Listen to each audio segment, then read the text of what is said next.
Hi Rabbits, Research Turtle here. Today, we're stripping away the political rhetoric to look at the hard, cold reality of the global supply chain. We're told that the US is decoupling from China, building a fortress of strategic autonomy through policies like the CHIPS Act and NDAA. But when we look at the actual data, what we find isn't a clean divorce, it is a messy, deepening entanglement. Let's visualize the current grand strategy versus the market vote. Washington is ramping up policy intensity, stacking tariffs, sanctions, and entity lists like bricks in a wall. The intent is clear: bifurcation. But look beneath the surface. The market reality is like tree roots growing deeper into the soil. In legacy chips, rare earths, and critical minerals, supply chains aren't leaving China. They're becoming more entrenched. We're seeing a paradox where political walls go up, but economic roots go down. Take the PC sector, for example. You might think American brands dominate, but look at the numbers. While HP and Dell are seeing negative growth, Lenovo is surging, holding over a quarter of the global market share. This is Lenovo's invisible fortress. They aren't just competing on price, they're competing on trust, dominating the US enterprise market through the ThinkPad legacy. The data shows that the market is voting for efficiency over ideology. The situation gets even starker when we look at the sky. In the drone sector, we are caught in a security versus necessity trap. DJI holds a massive monopoly, controlling up to 90% of the market. The alternative? US drones that are 10 times more expensive and technically a decade behind.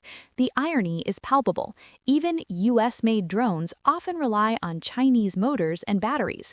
We are banning the very hardware we rely on with no viable backup. We see a similar pattern in your living room. The narrative that Chinese goods are cheap, low quality is dead.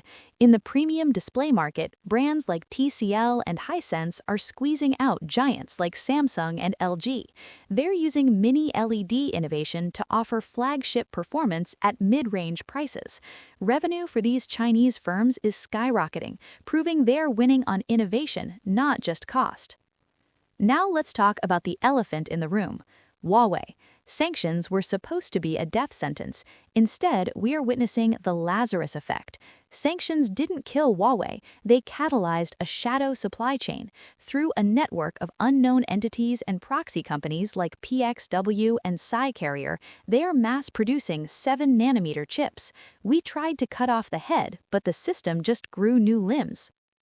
But the real danger isn't just the high-tech 7-nanometer chips, it's the hidden choke point of legacy chips. These are the 28-nanometer plus chips that run your car, your microwave, and your medical devices. Shockingly, 44% of US CEOs don't even know the origin of these chips in their products. China is set to control half of the world's new capacity for these essential components. We're worried about AI, while China is cornering the market on the electricity that runs it. This control extends to the very dirt the tech is built on, the periodic table problem. You can build a billion-dollar factory in Arizona, but if you don't have gallium, germanium, or graphite, you can't build a thing. China dominates the processing of these elements. We have restricted export lists, but the map of elements shows restricted stamped over the very building blocks of modern technology. So the logical response is China plus one, right? Move to India, Vietnam, or Mexico. But if we look at the map of these alternatives, we see a harsh reality check. Each alternative faces a structural maturity wall. In Vietnam, we see the assembly trap. It looks like diversification, but it's really just a pass-through. Vietnam relies on China for 80% of its components. Worse, their infrastructure is fragile. Power crises have cost them percentages of their GDP. Expanding production in Vietnam, ironically, increases imports from China. Then there's India. The potential is there, but so is the yield gap. We're seeing rejection rates as high as 50% for components like casings.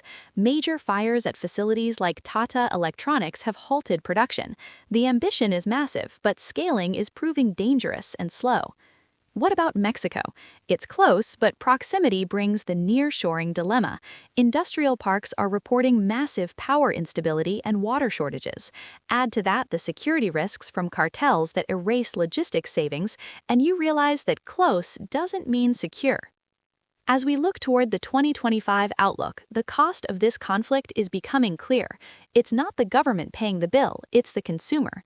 Tariffs and the repeal of de minimis exemptions are fueling inflation. We're looking at potential price hikes of 40% in consumer electronics. The cost of conflict is a direct hit to the American wallet. Projecting out to 2030, we're heading toward the Great Bifurcation, the end of global efficiency. We're looking at a split in 6G standards and AI ecosystems, incompatible networks, and independent stacks. It's a world of redundant systems where the West and the East essentially operate on different operating systems. So, what's the verdict? Total decoupling is suicide. The only path forward is managed interdependence, or what we call high fences, small yard. We must protect the crown jewels, AI and quantum, with high fences. But for the rest, consumer goods, legacy chips, we have to accept integration. We need to stop pretending we can cut all ties and start investing in real alternatives, not just rhetoric. Because right now, the data says the walls aren't working. That's it for today. Turtle out.